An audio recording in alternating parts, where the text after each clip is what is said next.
சிவமாவது தேரி. அனைவருக்கும் இனிய காலை வணக்கங்கள். ஓம் திருமூல திருவடிகள் போற்றி போற்றி. திருமந்திரம் 6ஆம் தந்திரம் 11வது அத்தியாயம் ஞான வேடத்தில் இன்று நாம் 1673 சிந்திக்க உள்ளோம். நாணிக்கு சுந்தர வேடமும் நல்லவாம், நாணிக்கு சுந்தர வேடமும் நல்லவாம், தானுட்ட வேடமும் தற்சிவ யோகமே, தானுற்ற வேடமும் தற்சிவ யோகமே, ஆன அவ்வேடம் அருள்ஞான சாதனம், ஆன அவ்வேடம் அருள்ஞான சாதனம், ஆனது மாமொன்றும் ஆகாது அவனுக்கு, ஆனது மாமொன்றும் ஆகாது அவனுக்கு. சிவ வேடம் பூண்டவர்கள் மெய்ஞானிகள். வெளித்தோற்றம் அவருடைய நிலை குறித்து ஆழமான விளக்கத்தை தருகின்றார். நாணிக்கு சுந்தர வேடமும் நல்லவாம் அப்படின்னா, ஒரு நாணி உலகத்துல இருக்கவங்க எல்லாம் போட்டிருக்குன்ற மாதிரி சூப்பரான ட்ரெஸ் போட்டிருந்தாலும் சரி, அல்லது அவங்க அந்த ஆன்மீக வேடத்துல இருந்தாலும் சரி, எதுக்கு இருந்தாலும் அவர் பொருத்தமானவர். எந்த கோலத்தில் இருந்தாலும் அவர் அந்த உயர்நிலையை பாதிக்காத வண்ணம் இருப்பார் அப்படின்றாரு. Suitable for any dress outer. தானுற்ற வேடமும் தற்சிவ யோகமே. அப்போ அந்த உத்தராசம் விபூதி அந்த சிவ சின்னங்கள் அணிந்திருந்தாதான்றது கிடையாது. அவர் எப்போதுமே தற்சிவ யோகத்திலேயே சிவத்தோடு இரண்டர கலந்தே இருப்பார். உணர்வுல சிவத்தோடையே இருப்பாண்டார். அவருக்கு உடையும் அலங்காரமும் வெறும் புறக்கருவிகளை தவிர அகத்தில் அவர் இறைவனோடு இணைந்து இருப்பார். 2வது வருகிறது. ஆன அவ்வேடம் அருள்ஞான சாதனம். இது எப்படின்னா, அவர் பூண்டிருக்கிற வேடம் அருளையும் ஞானத்தையும் போதிக்கூடிய ஒரு கருவி. எப்படி ஒரு போலீஸ்காரனுக்கு ஒரு ட்ரெஸ் இருக்குது, லாயருக்கு ஒரு ட்ரெஸ் இருக்குது அப்படின்ற மாதிரி ஆன்மீகங்களுக்கு அது ஒரு கருவி, அது ஒரு வேடம். அது உலகத்தாரை பார்த்த உடனே நானின் அடையாளம் கண்டுபிடிப்பதற்காகவும் அதன் மூலமாக அவர்களை நல்வழிப்படுத்துவதற்கும் அது ஒரு பாலமாக இருக்குது. தவிர ஆனது மாமொன்றும் ஆகாதவன் உமக்கு. ஒரு நுட்பமான உண்மையை சொல்லுகிறாருங்க அவர். இந்த வேடங்கள்னால ஒண்ணும் இல்லை, ஆக போறது ஒண்ணும் இல்லை. ஆனா ஒரு குறிப்பிட்ட ஆடையை அணிவதால் அவருக்கு புதிதாக எந்த பெருமையும் வந்துவிட போவதில்லை. அதே சமயம் ஆடை இல்லாவிட்டாலும் அவருடைய ஞான நிலை குறைந்து விட போவதில்லை. அப்ப அவர் எல்லாத்துக்கும் அப்பாற்பட்டவர் அப்படின்றது அர்த்தம். இப்ப இந்த அகமும் புகமும் நம்ம புறமும் எப்படி எடுத்துக்கலாம் அப்படின்னு சொன்னோம்னா, ஞானத்தை பொறுத்தவரை உள்ளம் தூய்மையா இருக்கணும், அதுதான் முக்கியம். ஒரு ஞானி எப்படி வெளியில தெரிஞ்சாலும் உள்ள சிவத்தோட ஒன்றிருப்பார், சிவசிந்தனையோடயே இருப்பார். அப்ப வேடத்தோட நோக்கம் என்ன அப்படின்னா, ஒரு அதிகாரிக்கு எப்படி சீருடை முன்னாடியே சொன்ன மாதிரி சீருடை முக்கியமோ, அது போல ஞானியின் வேடம் என்பது உலக மக்களுக்காக அவர் சொல்கின்ற போதனைகளை சென்றடைவதற்காக ஒரு அடையாளம் தான். அப்ப பற்றற்ற நிலையில இருக்கணும் அவரு. ஆனது மாமொன்றும் ஆகாதவன் உட்கேண்டு கடைசி வரி. இது ஒரு பற்றற்ற நிலையை குறிச்சுக்குது. புகை, இகழ்ச்சி, ஆடை, அந்தஸ்து எதற்கு மேலுக்கும் இருக்கு விருப்பம் இருக்கக்கூடாது. அப்ப வெளித்தோற்றமே ஆன்மீகம் என்ற மாயையை நீக்கி அகமே ஆன்மீகம் என்கின்ற உணர்வை நமக்கு கொடுக்கின்ற.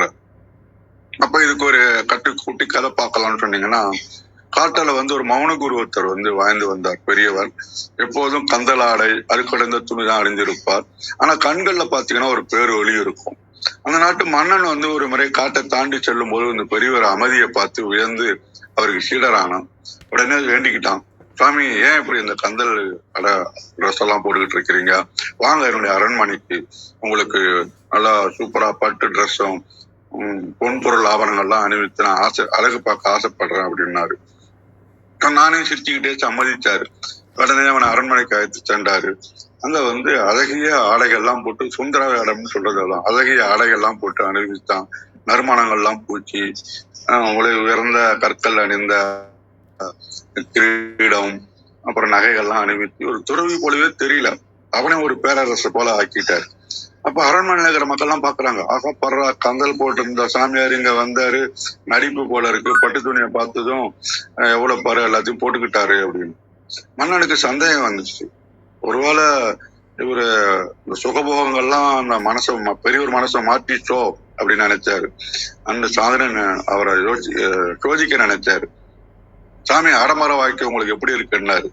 ஒருவனே மண்ணா காட்டுல அந்த கந்த துணியை கட்டிட்டு இருந்த போதும் சரி நான் சிவத்தோட ஒண்டி இருந்தேன். இப்ப இருக்கிற நீ போட்டிருக்க அந்த ஆடம்பர அடைகளை போட்டிருந்தாலும் சரி சிவத்தோட ஒண்டி இருக்கிறேன். எனக்கு அழுக்கு துணியும் சிவயோகமுமே, இந்த சொகுசான பட்டு துணியும் சிவயோகமே அப்படின்னு எனக்கு லாபமும் இல்லை நஷ்டமும் இல்லை அப்படின்றாரு. திடீர்னு அரண்மனையில ஒரு பகுதியில தீப்பிடித்து எரிஞ்சது. எல்லாரும் பதறி ஓடுனாங்க.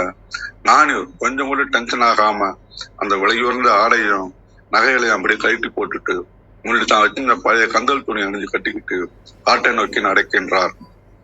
அப்பதான் அண்ணனுக்கு புரிஞ்சது, ஞானிக்கு சுந்தர வேடமும் நல்லாவும், அவருக்கு பட்டு துணியும் ஒண்ணுதான், கந்தல் துணியும் ஒண்ணுதான்.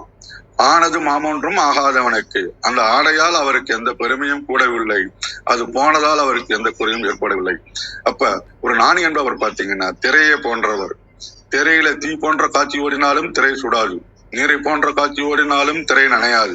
அது போல ஞானி எந்த கோலத்தில் இருந்தாலும் அவர் உள்ளம் எப்போதும் இறைவனையே சிந்தித்துக் கொண்டிருக்கும் அப்படின்றத ரொம்ப முக்கியமான விஷயம்.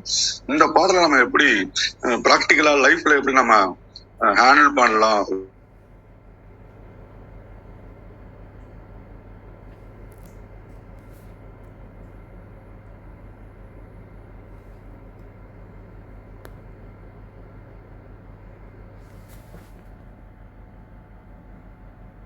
ஐயா நீங்க பேசுறது கேட்கலங்க ஐயா.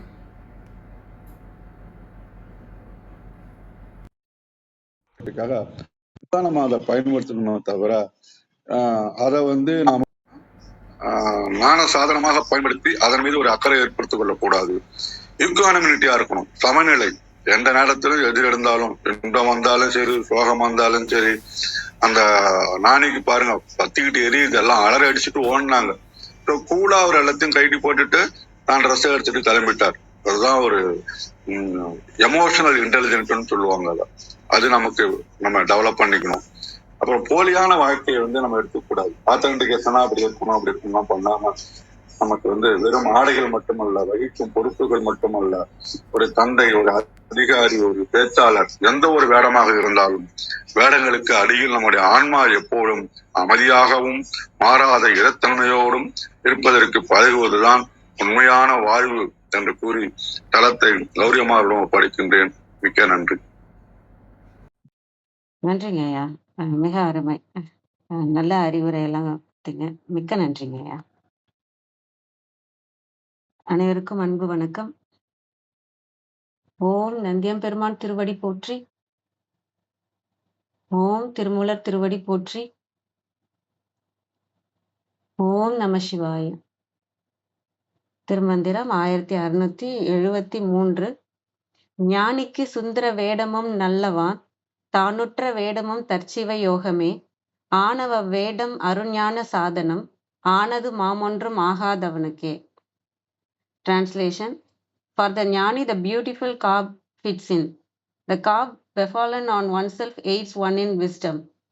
The befallen garb is the way for blissful wisdom.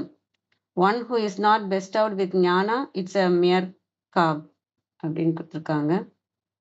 mere garb கொடுத்துருக்காங்க. வேடம் பத்தி சொல்றாங்க. ஞானிக்கு சுந்தர வேடமும் நல்லதுவாம். அதாவது ஞானிக்கு அவங்க சுந்தர வேடத்துல இருந்தாலும் அது நல்லதுதான். ஏன்னா தானுற்ற வேடமும் தற்சிவ யோகமே. அவங்க ஏன்னா உள்நிலை தான், உள்நிலையில இருந்துதான் அவங்க உலகத்தை பார்க்கறதுனால வெளி வேடம் இப்ப நம்ம போட்டிருக்கிறதுமே ஒரு வெளி வேடம் தான். இந்த உடலுங்கிறதே நமக்கான வேடம் தான். நம்மளோட உண்மையான இடம் அந்த அன்பும் அமைதியும் தான். நம்ம வேடம் தான் உண்மைன்னு நினைச்சிட்டு இருக்கோம் இல்லையா. ஞானிக்கு எது உண்மைன்றது தெரியறதுனால அவங்க அது அந்த இடத்துல இருக்கிறதுனால, இங்க உடலாக இருக்கிறதே வேடம்ன்றது அவங்களுக்கு தெரிஞ்சதுனால அது எந்த மாதிரி இருந்தாலும் அது அவங்களுக்கு நல்லதுதான். அவங்க உற்ற வேடம், இப்ப நாம உற்ற வேடம் இந்த மனித உடல் இல்லையா. அந்த மாதிரி அவங்க வெறும் உடலோட அந்த வேடத்துல இருந்தாலும் சரி, அதுக்கு அலங்காரம் பண்ணியிருந்தாலும் சரி, அது சிவனை நோக்கி, நமக்குள்ள இருக்கிற சிவனை நோக்கி போற யோகம்தான். ஆணவ வேடமும் அருஞான சாதனம்.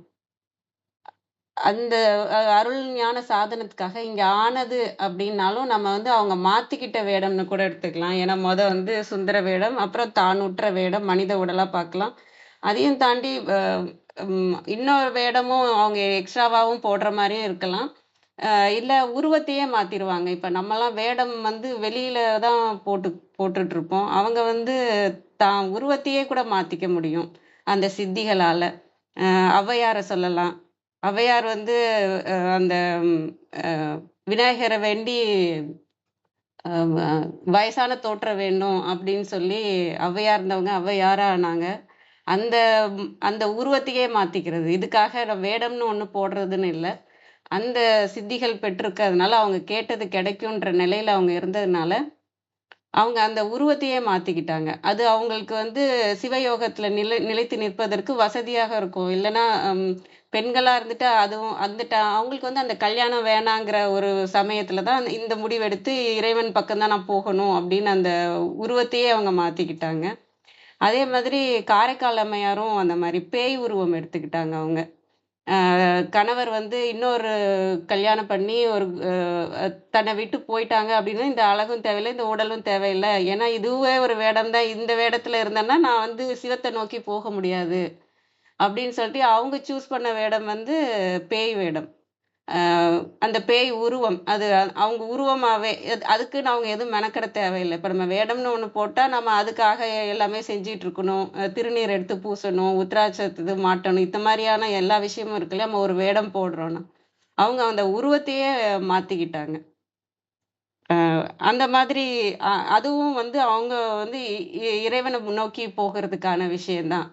அருள் அருள் அருள் ஞான சாதனம். அது சாதனமாக ஒரு கருவியாக அவங்க யூஸ் பண்ணிக்கிறது. ஏன்னா, இந்த உலகியல்னால அவங்களுக்கு வந்து எந்த தொந்தரவும் இருக்கக்கூடாது. அப்படிங்கிறதுக்காக அவங்க உருவத்தையே மாத்திக்கிட்டாங்க. ஆனதும் மாமொன்றும் ஆகாதவனுக்கே. இது எல்லாம் வந்து ம் ஒண்ணும் இல்ல. யாருக்குன்னா, இந்த ஞானத்த பெறாதவனுக்கு அவன் வேஷம் போட்டாலும் சரி, உருவத்த மாத்துனாலும் சரி, தான் உடல்ன்ற இந்த உருவத்துல இருந்தாலும் சரி, தானுற்ற உருவமா இருந்தாலும் சரி, அவனுக்கு இல்ல உருவத்தையே மாத்திக்கிட்டாலும் சரி, இல்ல சுந்தர வேடம் போட்டிருந்தாலும் சரி, எதுவுமே அவனுக்கு இதெல்லாமே ஒண்ணுமே இல்ல. வெறும் அந்த வேடத்துல தான் இருப்பாங்க. அப்படின்னு சொல்ற மாரி இதுல புரிஞ்சுக்கலாம். நமக்கான ஐயா சொன்ன மாரி தான் அதே தான் நானும் யோசிச்சேன். இந்த பாடல்ல வந்து நமக்கானது இருக்கிறது வந்து வேடம்ங்கிறது இந்த உடல்ன்றதுனால, நம்ம இங்க உலகியல்ல எப்படி இருப்போம்னா, பதட்டமாவே இருப்போம். நெறைய விஷயம் ஸ்ட்ரெஸ்ஸே வந்து நார்மலா ஆக்கிட்டோம். ஒரு விஷயம் இப்ப இப்ப தினம் நம்ம செய்ற வேலையே வந்து அந்த வேடத்துக்கான விஷயமா தான் நம்ம போயிட்டுருக்கோமே தவிர, நம்ம உள்ள வந்து அன்பும், அமைதியும் தான் நம்மளோடதுன்றதே மறந்துருவோம். அ அ அதான் நம்மளோட ஒரிஜினல் குணம். அதுதான் நம்ம உண்மை நிலை அப்படிங்கிறத மறந்துட்டு, இந்த உலகியலுக்காக ஓடும்போது என்னன்னா, அது இயற்கையா எடுத்துப்போம். கவலை, மன அழுத்தம் இதெல்லாம் வந்து இயற்கையா எடுத்துப்போம். இன்னைக்கான நாள நம்ம எப்படி எடுத்துட்டு போறோன்றதுலேருந்தே நம்ம பார்க்கலாம். இப்போ ஒரு ஒரு ஒரு 4 வேலை தான் நீங்க செய்யணும். இன்னைக்கான ஒரு வேலை 4 வேலை இருக்குன்னு வச்சுக்கோங்களேன். அந்த 4 வேலைய வந்து அந்த செய்யாமயே தள்ளி தள்ளி போட்டு அந்த ஸ்ட்ரெஸ்லயே கூட இருந்துருவோமே தவிர, அந்த வேலைய செய்யறதில்ல. ஏன்னா, இதுதான் என்னுடைய அந்த வேடத்துக்கான விஷயம் என்னன்னா, இப்படி இருக்கிறது தான் அப்படின்ட்டு. அந்த ஒரு ப்ராப்பரா நம்ம இந்த ஒ ஒ அதுக்கான டைம் குடுத்து, இந்த 1 மணி நேரத்தில நான் என்ன வேலைலாம் செய்யணுமோ செஞ்சு முடிச்சுட்டு, நம்ம இறைவன நோக்கி போகணும். அட்லீஸ்ட் அந்த மாதிரியாவது செய்யணும். இல்ல அந்த வேலையோட வேலையா இறைவன பற்றிக் கொண்டே, அந்த அன்பும் அமைதியோட நிலையில இருந்தே அந்த வேலைய பார்க்கணும். ஆனா நம்மலாம் இப்ப அ சாமியாரா இருக்கோம். நம்ம வந்து இந்த உலகியலே இல்லன்னா, வர்றதுபடி வரட்டும். நம்ம எந்த பிளானும் பண்ண வேண்டாம். இறைவன் காமிப்பாரு என்ன செய்யணும் அப்படின்னு நம்ம வந்து இருந்துரலாம். ஆ நம்ம இப்ப கோயில்ல உட்காந்துருக்கோம், இல்ல எங்கேயாவது தவத்துல உட்காந்துருக்கோம்னா, என்ன வருதோ அத ஃபேஸ் பண்ணா போதும். நம்ம எதையும் யோசிக்க வேணாம். அன்பு அமைதியிலே அப்படியே இருந்துரலாம் அப்படின்னு இருக்கலாம். ஆனா, இப்போ நம்ம உலகில நம்ம குடும்பம், நம்ம கடமை, நம்ம வேலைக்கு போணுமா, நம்ம சம்பாரிக்கணுமா, நம்ம குழந்தைங்களுக்கு என்ன செய்யணுன்ற ஒரு விஷயம்லாம் நம்ம அதையும் பார்த்துட்டு, இறைவனையும் நம்ம பார்க்கறதுனால, அம் இதுக்கான டைம வந்து அந்த கடமைய செய்றதுக்கான டைம வந்து முடிச்சுட்டு, அந்த ஸ்ட்ரெஸ்ஸுலருந்து நீங்கி, அதுக்கப்புறம் நம்ம இறைவன பற்றிக் கொண்டே இருக்கும்போது, நம்மளால இருக்க முடியும். இப்ப அடுத்த 1 ஹவர் நான் என்னென்ன வேலையெல்லாம் செய்யணும்னு ஒரு நிமிஷம் உட்கார்ந்து நம்ம அத பிளான் பண்ணி, அத இந்த இந்த 1 மணி நேரத்தில இத கிளீன் பண்ணணும், இத பண்ணணும், சமைக்கணும், இதெல்லாம் பண்ணி முடிக்கணும். முடிச்சிட்டு அந்த ஸ்ட்ரெஸ்ஸில் இருந்து நான் வெளில வந்துட்டு அதுக்கப்புறம் அந்த ஸ்ட்ரெஸ் இல்லாமல் அன்பு அமைதியிலே இறைவனை பற்றி கொண்டு இருக்கிறதுலே நம்ம இருக்கலாம். அதுக்கப்புறம் திரும்ப ஒரு வேலை வந்து அதுக்காக பிளான் பண்ணிக்கணும். ஒரு அட்லீஸ்ட் 1 மணி நேரத்துக்கு ஒரு தடவையாவது நம்ம யோசிச்சு நம்ம அதை பிளான் பண்ணி கொண்டு போறப்ப இன்னும் மனம் அமைதியாவே இருக்கலாம். ஆனா அந்த நம்ம என்ன நினைக்கிறோம், அந்த வேடம் தான் உண்மைன்னு நினைக்கிறதுனால, அந்த ஸ்ட்ரெஸ்ஸாவே இருந்துட்டு போறோம். இப்ப என்ன இப்ப ஒரு கிளீனா இல்ல அப்படின்னா, அது பண்ணணுன்றதே அத பார்த்து ஸ்ட்ரெஸ் ஆயிட்டே தான் இருப்போமே தவிர, அத கிளீன் பண்ணி முடிச்சுட்டா அந்த ஸ்ட்ரெஸ் இருக்காது அப்படின்றது இல்லாம, அ நம்ம அந்த மாரி நம்ம வேடத்துக்கு தகுந்த வேடம் தான் உண்மைன்னு நினைச்சுட்டு நம்ம போறோம். அது இல்லாம அந்த அன்பும் அமைதியுமே கொண்டு கொண்டு வரணும். யார பார்த்தாலும் ஜட்ஜ் பண்ண தேவையில்ல. எதையாவது யோசிச்சுக்கிட்டே இருக்க தேவையில்ல. எப்பயுமே இந்த நிலையிலேயே இருக்கணும் அப்படின்றத நம்ம கையில புடிச்சுக்கிட்டே இருக்கணும். இந்த நிலை தான் என்னோட உண்மையான நிலை. இந்த ஸ்ட்ரெஸ்ஸோ, இந்த விஷயமோ எனக்கானது இல்ல. நான் இவங்கள பத்தி யோசிக்க தேவையில்ல. இவங்கள பத்தி நான் நினைக்க தேவையில்ல. இந்த பிரச்சனைய பத்திலாம் ரொம்ப யோசிக்க தேவையில்ல. என்னோட கடமை என்னவோ அத நான் செஞ்சுட்டேன். அது வரபடி வரும். அவ்வளோதான். கடமைய எந்த அளவுக்கு செய்யணுமோ, அந்த அளவுக்கு செஞ்சா போதும். அதுக்கு மேல நான் இத செஞ்சேனே, அவங்க என்ன செஞ்சாங்க, இப்படி யோசிச்சு ரொம்ப யோசிக்க தேவையில்ல. அ அந்த நம்மளோட உண்மையான நிலை என்னவோ, அதுல இருந்து இந்த உலகத்த பார்க்கணும். நம்ம கடமைய வந்து செஞ்சுட்டு போகணும். இந்த வேடத்துக்கான ஸ்ட்ரெஸ்ஸுங்கிறத இல்லாம, நம்மளோட ஒரிஜினல் தன்மையிலே நம்ம இருக்க பழகணும். நம்மளும் வேடம் தான் போட்டிருக்கிறோம் அப்படிங்கிறத உணரணும். நமக்கான தானுற்ற வேடம்னு போட்டிருக்காங்களே, நம்ம எல்லாருமே உற்ற வேடம் இந்த உடல். அதுக்கு அதை இயக்குற ஒரு மனம் என்ற சாஃப்ட்வேரும் இருக்கு, ஹார்ட்வேரும் இருக்கு. அதையும் தாண்டி நம்ம உள்ள இருக்கிறது தான் அன்பும் அமைதியும். அந்த இடத்துல இருந்து நம்ம பார்க்கும்போது, நம்மளும் இந்த வேடத்த களைஞ்சு இறைவன வந்து நம்ம சேருவோம் அப்படிங்கிறதையும் நான் யோசிக்கிறேன். அனைவருக்கும் நன்றி. கிருத்திகாமா வந்திருக்காங்களா? வேற யாரும்? யாரும் வரலமா.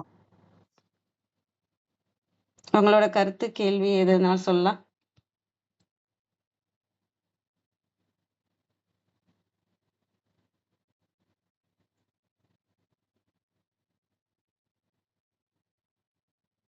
யாரும் எதுவும் அவங்களோட இது இருந்தாலும் சொல்லலாம்.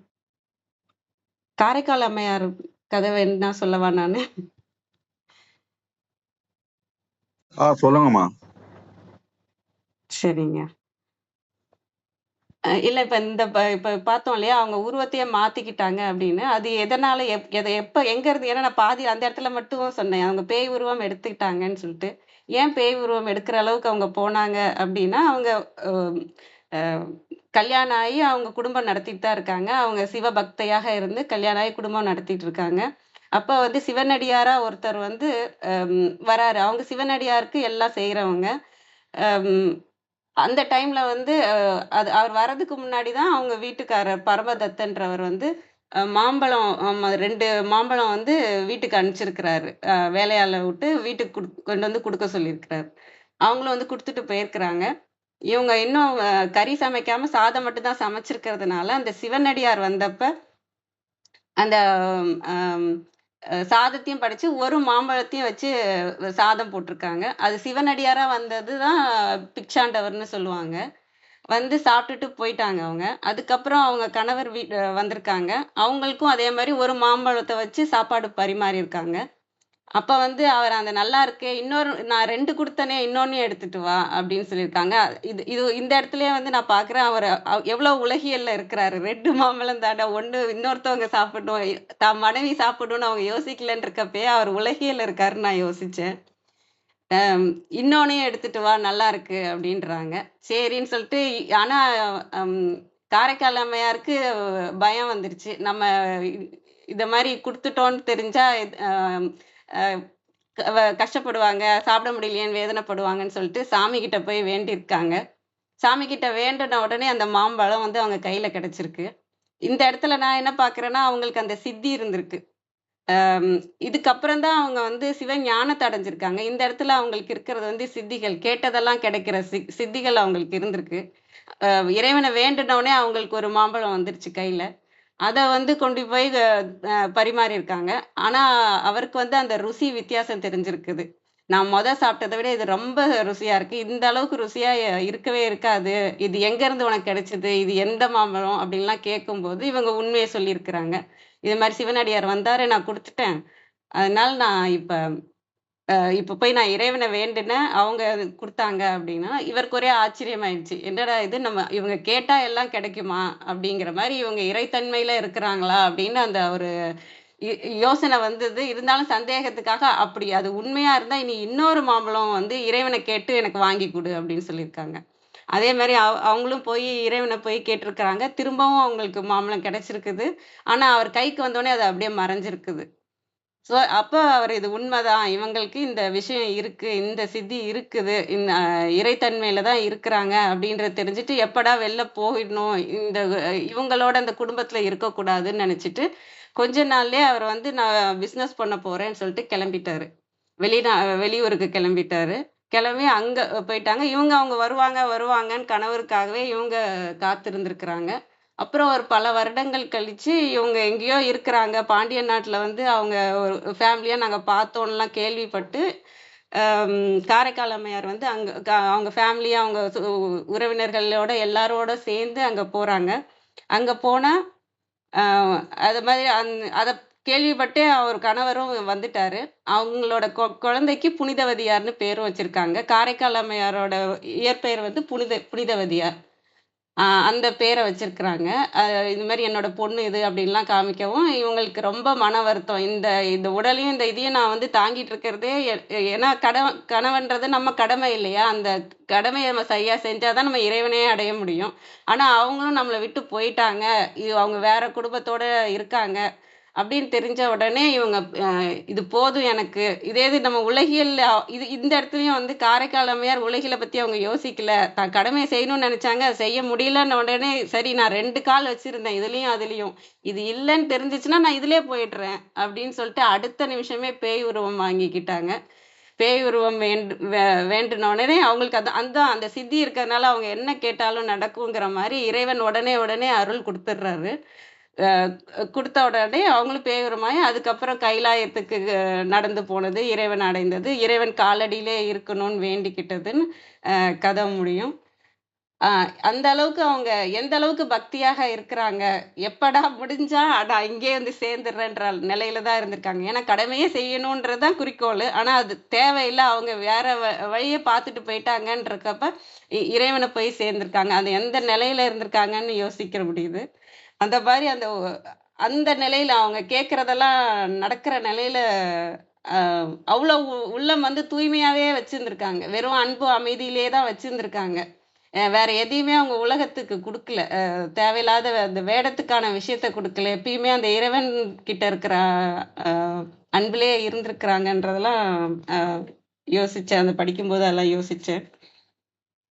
அதையும் நான் ஷேர் பண்ணிக்கிட்டேன். அதே மாரி நாயன்மார்கள்ல மங்கையர்க்கரசியார்ன்னு நெனைக்கிறேன். அவங்களும் இருக்காங்க. ஆனா, அவங்க எந்த வேடமும் போடல. ஏன்னா, அவங்க ராணியா இருந்திருக்காங்க.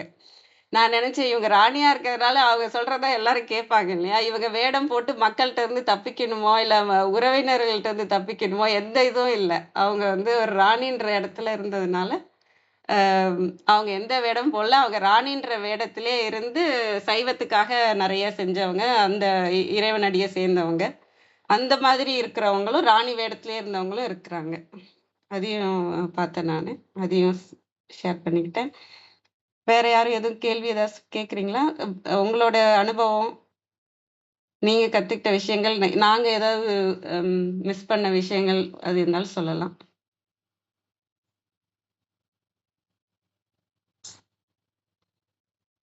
நன்றி. நிறைவு செஞ்சுக்கலாங்களா?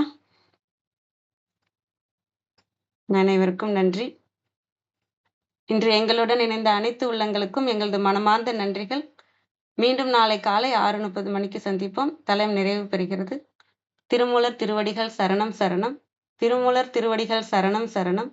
திருமூலர் திருவடிகள் சரணம் சரணம். அனைவருக்கும் நன்றி. ஓம் நம சிவாய.